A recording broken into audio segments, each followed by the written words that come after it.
Hello everyone and welcome to the Dark Eye podcast. We want to use this format to talk with guests about the world of the Dark Eye and what is going on there. Today I have a very nice streamer with me, Koali. Woohoo! What is German for hello everyone? Or how are you? It's my German. Yeah, it's a very special German, that's right. It's a Koali's German. Yeah.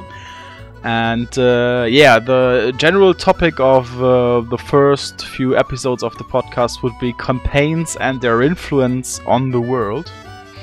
And today we want to talk about old campaigns which are famous already some years in the community of the Dark Eye, especially in the German community of the Dark Eye, and hopefully any day they will be translated into English because there's really great stuff out there, and it would be very sad if the publishers only would translate the new adventures and new campaigns and not the old ones. So Koali, about which campaigns do we want to talk about today? Well, I suggest we start with campaigns that we both play. Yeah, good idea. I played a lot of campaigns during my gaming years, but one of the most famous campaign and one of the first campaigns, I think, is the Phileason Saga. It's a German word, Phileason. Yeah. It's a name, Phileason Saga, and it's a travel story, I would say. When you have a crew on a ship, and this ship sails one turn around all Aventuria and recognizes all the strange places there are, and a lot of secrets in the world. And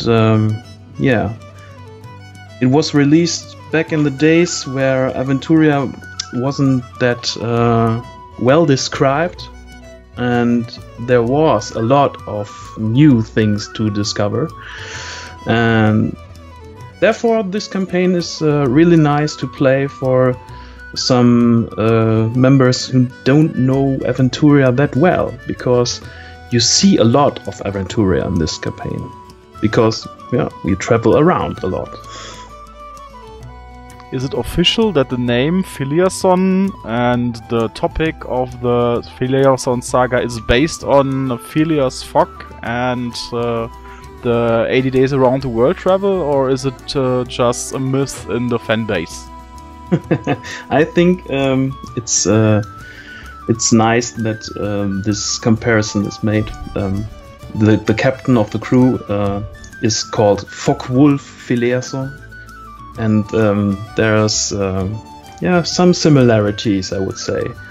The story, again, two captains from two ships travel in 80 days around Aventuria. It's kind of the same story, but on the same side it's not. I think very wise of the writers was to choose two ships or two captains from the Torwallers, because they are already from mentality competitive people, and I think rally or regatta of two captains or of a culture which is based on ships, longboats, and are very competitive was a really good idea. Yeah, the story starts in Torwall, like German word Torwall. It's some of the race. You can compare it with Vikings, I would say. And there are two captains with their ships, and they are both extraordinary experienced in sailing and exploring the world. And but only one of them can be called King of the Sea, I would say, King of the Sea. And this race around Aventuria is the quest to be called King of the Sea, and the players, the 3 to 5 players who can play this campaign, are part of Captain Phileason's crew and race with the bad boy, the Beon, the one-eyed Beon, yes, Beon der Einäugige, around Aventuria, and they're exploring quite a few quests. In the original, this campaign was, yeah, a lot of adventures, and all these adventures have to do with the gods of Aventuria and with the elves, and you're exploring the roots of the elves and what the gods have to what the gods of men of the humans, Mittelreichs, yeah, what have these 12 gods to do with the elves? And the elves doesn't really have gods in Aventuria, but the old elves, the ancestors, they had gods. And what is there? What is going on there? What is the role that the nameless god has to play in this game? And it's a lot of cool stuff going on there. Yeah, that's right. Of course, it was a very cool start. And as I mentioned in some videos before, the gods and their priests have very important roles in Aventuria, and for every culture they maybe prefer some god more, but all are believers in all 12 gods. No, I think no culture would say there's only one god we would pray to of the 12s. Of course, the Novadis pray to the one god Roshula. But there are some regions where some gods are more important. For example, Boron in Al-Anfa, or in Gareth or Gareth, Praios. I would prefer to call the German names because I'm used to it. Yeah, it's strange for a German to imagine what could that names sound in English. Especially if you are saying or talking these names already for like 20 years. Yeah, that's right.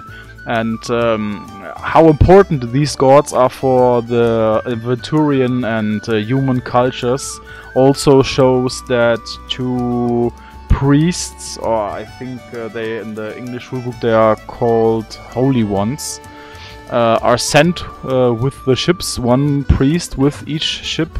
As judges. As judges, right, as arbiters. There's in every crew there's 1 priestess of Travia, the goddess of hearth fire, and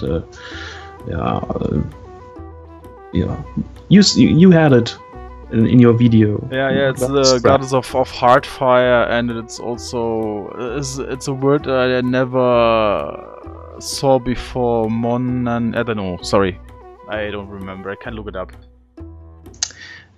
Okay, it's for bonds. I would say. So, for example, marriage. It's Travia. So priestesses go with these crews as judges, and they get visions from their gods and show the next point where the captains have to sail to or to run to, because it's not, the holy campaign is not about sailing. There are also some parts where you have to climb mountains or go in dungeons or explore the icy seas, or well, there's not only sailing. Yeah, that's right. And because you mentioned that the campaign was made to do a journey around Aventuria and explore regions where normally people won't go. I think we could say that much, that in the first part of the travel you have to seek an animal which is called in the adventure the two-toothed hat tailor. And Yeah. it took me a long time to understand what they really meant, what a two-toothed hat tailor is. And I think we would spoiler the audience if we would lift the riddle and give the answer. So maybe you have a chance to play it by yourself. Grab any German game master and say to him, okay, please translate the whole campaign and jam it for us in English, please. Yeah. Maybe Mischka does it one time. Of course, of course. Any day. It's a funny thing that we have in this campaign 12 adventures and 12 gods. Yeah, that's right. 12 adventures, okay, we have a long way to go, I see. Yeah. We are playing this campaign right now, Mischka and I. I'm the game master. Mischka plays a holy one of Avis, the half god of adventurers and not wayfare, ways. Travelers. And travelers. And we are now in the 3rd adventure, and we are playing already 1 year. Yeah, maybe a year, yeah. But we're not playing every week, so it's okay. The word. So I have to be careful that I'm not spoiling too much. Yeah, please. It's nothing worse than a hard spoiler of something you want to experience by yourself in the future. That's right. Yeah. And the word we were searching for with Travia was matrimony. Matrimony. Okay. Yeah. Matrimony. Not a word that I would use every day. So. Yeah. Matrimony, hospitality, and loyalty. It's not even mentioned hearthfire. I guess. Yeah, but let's go on with the topic of campaign. Is there anything about Phileason Saga which make it unique? Because there's a very, very big fan base, I heard. Not that long ago, I think, maybe a quarter of 3/4 of a year or a year, the author Bernhard Hennen of the whole Phileason Saga started to write a book about it and doing it as a well, the books are not that good from my perspective. From your perspective, yeah, that's right. They are very violently.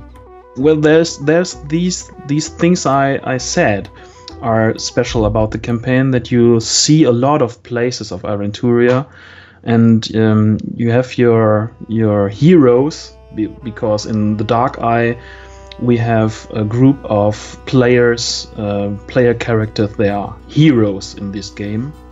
You can play evil characters, but what the focus of this game is that you are playing real heroes, and these heroes travel to places that are very mystic and very hidden, and they find out something about Aventuria that the whole culture are not aware of, and even the old elves don't know what's going on, and the old dwarves as well, and the oldest races living on Aventuria, they have no clue what's going on, and you are exploring this as a group of heroes, and what makes this campaign special. And it has an influence on the history of Aventuria, because you are traveling to places that are not explored in the timeline when you play it. You have to explore places that are not exist on the card. So you can go and can go to this place and make a dot, and I was here first. This is the special thing about this campaign. But you're also visiting places that are well known, but you discover something. What's going on with this place? Why is this place here and not elsewhere? There are some things you can you can see there all about the gods and the elves. That's Yeah, that's right. I think we can say that much, that you really meet, not meet a god of the elves, but the worshippers of our old dark god of the elves, and it's not a very pleasant meeting with them. Yeah, That's you right. you meet some very unique characters in Aventuria's history, and very strong NPC characters are introduced here in this campaign. I wouldn't spoil too much here, but there are very special characters you can meet in this campaign, and they are really describing the whole history of Aventuria, and you have an influence if you kill one of those NPCs. Well, what would be really hard, but you could. That would have an influence on the history, because this is an old adventure. I don't really know when the DSR 5 or the Dark Eye 5, the Dark Eye, the new Dark Eye adventures play, but it's I would say at least 20, 30, 50 years before all this happens. At least. I don't really know out of my head when the new adventures are settled in the timeline. That's a good question. But it shows you can go up and down the timeline. You can play old stuff from the history of Aventuria, and you can go on and play the new stuff. The new adventures that come out and the new campaigns show a new view on Aventuria, and Aventuria is changing right now, and you are discovering this in the new adventures. It's very cool, I think, that the authors do that they choose to change the world in its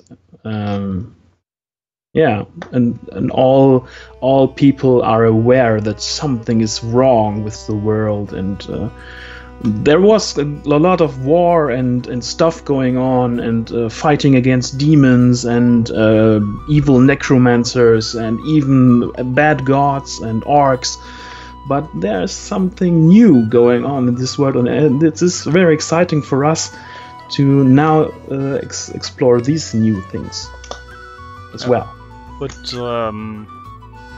it has to have to say that not the normal peasant from any farm in the land knows about the existence of demons. There are some sayings like the quick Dienfar. How's the demon called? I don't know. Yeah, that's. I would say that the average farmer, yeah, I would say, well, he doesn't know about demons, but he does fear demons. I would say, well, they are demons, and they are coming out when it's dark. Well, I think it's there, but the knowledge it's not very common. That is true.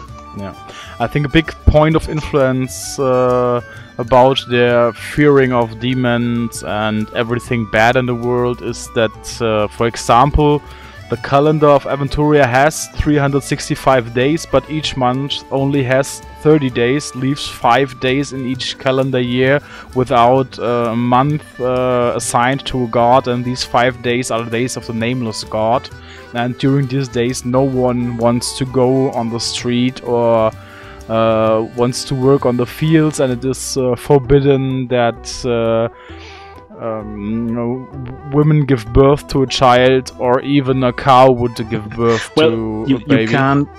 You cannot forbid to give birth to a child. Yeah. But if a child is born in the nameless days, and that is what they called, this child is cursed. Yeah, of course. And well, if you leave it alive, well, it's an well, necromancers and evil sorcerers and have to come from somewhere. Yeah, right. Well, not all of them are born in the nameless days, but would be a good history for them. Yeah, of course. There's the worst thing you can do in the old versions or the old editions. You could play a rascal in German Schelm. I think he isn't imported in the 5th edition right now, but yeah, as a rascal is, they always want to trick people. They only always want to have some fun, maybe on the back of other guys. And if you are going through a town, knocking on the door, and if someone opens, you would say, "Oh my gosh, the nameless!" It's the worst thing you could imagine in a faithful town or a faithful village. Well, the Schelme are sorcerers, and they are kids that are raised by little fairies, Kobolde in German. Yeah, gnomes. Gnomes, yeah, they are raised by gnomes, and they only can do magic if it is to be a joke. Yeah. And it's a funny idea, I think, yeah. But it's really hard to play some. It's a little bit like playing a Malkavian in Vampire the Masquerade, for example. Maybe a little bit harder. Yeah, but it is also very hard as a GM to bear a character or a player in the like group a Malkavian, who plays a rascal. That's right. But yeah. It has to be saying that they don't have any battle magic, they don't have any anti-magic, they only have magic for fun. Yeah, and the whole character is all about fun. Yeah, that's right. Rescue the girl. Well, when it's no fun, I don't rescue the girl. I don't give a, yeah, that's right. Yeah, but we are traveling away from the topic of the Phileason Saga. I think this is one of the great points of the Dark Eye. All campaigns have a timeline. I think the first campaign started as the Orkland trilogy, and yeah, they often build up on each other. Some things that happen before or in single adventures are important to know or interesting to know in some campaigns. For example, we are now playing the Borberat campaign, the campaign about the Dark Mage Borberat. And there are some adventures which are playing before the campaign, and if you have played them also, you get a deeper look into what happens in the campaign, about the change of history there. And we also want to start to play the campaign, but actually we're in the second adventure before the campaign. I'm GMing it. I want to do 3 adventures before this campaign and then start with the campaign, and I think she's nearly as big as the Phileason Saga. Means I think we will play it for at least, I don't know, 5-6 years. Yeah, of course. We'll still play it when we're old and grey, sitting in the rocking chair with a pipe. And it's every campaign has its influence on the world, and newer adventures have a drawback, and you can see, hey, this town looks like now because of the events of this campaign, and I was there, and my character was there. Well, it's a cool thing to know. Well, when you play the Borberat campaign, your character that you play would afterwards be a famous hero of whole Aventuria, and almost unplayable, and because, well, the greatest hero of all Aventuria, what can they do? You know, they wouldn't fight the gnomes of village XYZ. Yeah, that's right. Yeah. Yeah, maybe this kind of hero would like to do a more political career. A little bit. Retire, but yeah. Do like a political career, wants to his own little kingdom or something like that. Yeah, of course, of course. Then you can play the intrigues of the high houses of Aventuria. Wonderful, wonderful. That's what I ever wanted, to play intrigues in Aventuria. Yeah, you can. Yeah, of course. The setting of Aventuria is that rich. You could play some fishers on the sea which have their problems with getting their income, or problems with the government, or whatever. You could play an adventurer who wants to kill dragons, but to be honest, it is far, far away from easy to kill a dragon in the Dark Eye than to kill a dragon in Dungeons and Dragons. Yeah, that's right. Yeah. And when we talk about campaigns on the Phileason Saga, Phileason himself appears in other campaigns. So when you play, for example, a Greifenfurt, there is a campaign about orcs conquering a big city, and you free this city, and then orcs come again and have a siege battle with you and the town, and then some reinforcements arrive, and one reinforcement is coming through a big river, and there is Phileason with his crew on the famous ship that sailed around Aventuria and coming for you to save you. That's quite cool when you played all the campaigns. Yeah, of course. And you can say, hey, this is my hero and this crew. I played it. Yeah, if you have a great GM, he would place this hero as an NPC into the campaign. Yeah, it's or you can play the same hero and can say, well, I'm very old now because there is a time between these campaigns, but hey, I know Phileason and his crew and they will help us. Yeah, or you would be an elf or a dwarf, and he's not that old. Oh, it is old, but yeah, the age is not that bad for him. Yeah, of course. Yeah. I don't know if it's done in other gaming systems as well, that this timeline is so defined that all is building up on each other. Yeah. Well, I know some campaigns from Vampire the Masquerade, and I think they are well described as well, but I don't think they are so addicted to each other. Yeah, that's right. I don't know. I'm not playing as much as the Dark Eye. I don't know about D&D, but yeah, I don't. Yeah, it's something I find incredibly cool. Yeah, that's really incredibly cool. Yeah, but that's because the system of the Dark Eye has grown over the years. You see it in the game mechanics, you see it in the style, the type, how the adventures are written, how complex they get when you're playing adventure from the 80s. It's yeah, a simple dungeon crawler most of the time, and yeah, they're getting more complex. Yeah, that's right. But I think it's a cool thing. It's like seeing a child growing up. Yeah. And I don't know if it's common knowledge in the US or somewhere else, but there is even a newspaper that is released every 2 months, I think. I don't really know, but there's a newspaper for Aventuria, and there are all the things that are going on right now in Aventuria, and you can read it like a real newspaper.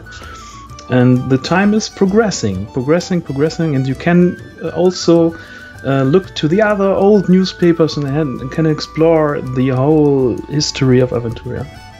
It's a cool thing. Yeah, that's really cool. Okay, we're going straight into the 30 minutes threshold of for the upload in with me, so we have to end this session right now, but I swear it won't be the last session. We are doing the podcast and talking about the world of Aventuria. So I thank you very much, Koali, and yeah, see you next time we will hear us. Bye bye. Bye.